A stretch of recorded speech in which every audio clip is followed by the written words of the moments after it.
ណែស្នងប្រកងអងអាយកាយអូនសែនសប្បាយរីករាយក្នុងអរា ហើយបានលើសំឡេងសំដែងពីស្នេហាអូនទុន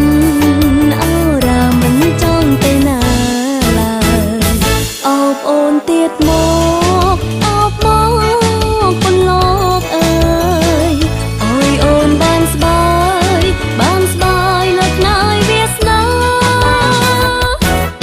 អើយអូននឹកស្រណងភ្លេចអងរឿងខ្លោចផ្សានឹកឃើញ